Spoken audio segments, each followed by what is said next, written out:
Welcome to Hemingway's Karen. This is a 5-star resort based in Nairobi, Kenya. I had the pleasure of staying here for 2 nights, so I want to take you through the hotel. It's good, it's bad, and it's beautiful. I'm going to show you around the hotel, the greenery and nature, and the rooms. And we're going to evaluate if it's actually worth the few £100s that they charge per night. When you enter the hotel resort, you come in through secure gates and then you're coming into this reception area where they ask you to sit down, bring you a cup of tea or coffee and check you in. You can obviously see that it looks quite classic and has a really nice outside view. This is just one of the garden areas. The fact that they took us to our room on this golf buggy just adds to the experience. We didn't have to walk with our luggage. It was a little bit of fun and it just started the stay off right. As I walked into my room, I have to admit it was a nice large room. As you can see, everything is pretty much clean. The beige neutral colours and the sun shining in. The balcony had this beautiful view to the garden area, which we'll go into in just a second. But as I walked in, one of the first things that I really noticed was the amount of sun that came through, the lightness and airiness of the room itself, and just the fact that you could see outside in nature, which I think when you're going for a wellness resort, for a business resort, is really important. So this is the room when you enter. You've got a big art piece on the left. You've got a desk right in front, which was a great office space with its own light, with its own chair, and a phone set so you can ring up reception. You can see that the bed and the sofa is on the right, and this TV screen right in front of you, which actually comes out of this kind of cardboard looking storage box, which is quite interesting. It is a good size room. It has everything you actually need and it has so much natural sunlight. The balcony has tables and chairs in case you want to sit outside, and just such a nice view of the garden area, which makes you feel at peace. This is the bathroom area, which is pretty much connected to the bedroom area. I don't really think these doors are strong enough really to leave the sound out, but it's nice that the toilet itself is separate and the bathroom is as well, which we'll get onto in just a second. This is just the walkway to the bathroom. And as you can see, there's a dressing table on the left and me with my tripod trying to make it work. This is the first time I'm actually using this device.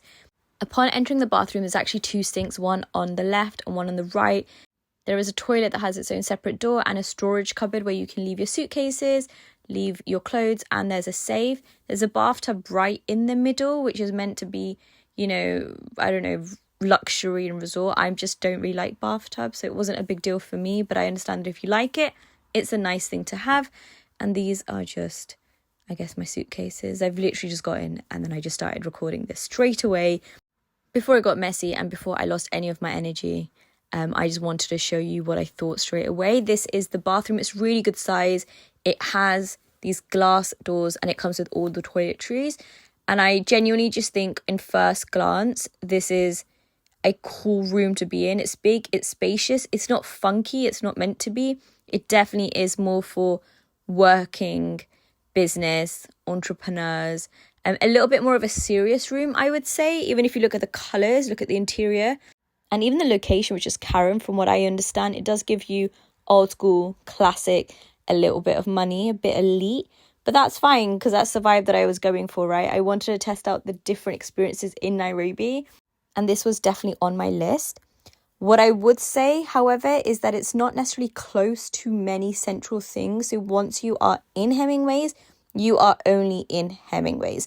And so for that reason, it's important to have the all-inclusive package and really to come in and enjoy the experience of being in this resort or being in your bedroom or being in the hotel, because it's actually quite difficult in terms of distance, time, effort to leave and then to go to the main sites in Nairobi, whatever they may be.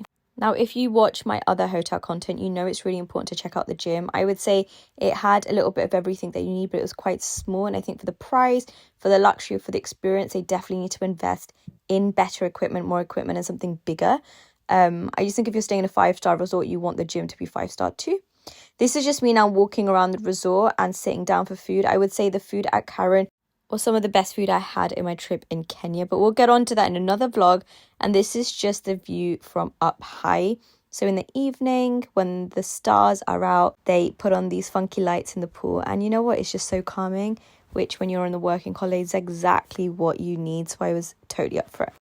On day 2, I woke up early to have breakfast, tea, and actually deliver a workshop for the hotel resort before changing into my leisurely wear and going for a stroll. I went and read by the poolside and really just took some time to chill. The poolside is small, it has about 15 seats, but it really was get there early. The food at this resort was so good. I had prawns, seafood, chicken, burgers, vegetarian, great desserts, so many different drinks to try. This is some fish and some magali. This is breakfast one of the days, some fresh fruit.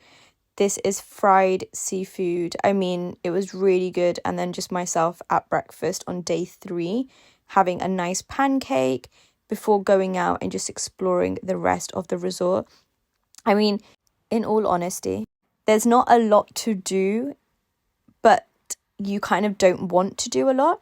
Nearby there is the giraffe centre, there is the mountainous area, there are some coffee shops that you can attend, but actually once you were in, you just wanted to soak in the energy that was Hemingway's, Karen, so you didn't really feel like going out. And I think because I was going to safari in a few days, I just didn't feel the reason or the need to go to the giraffe centre or something nearby. It was just one of those real moments of charging your battery and not having to lift a finger because everything was basically there and done for you.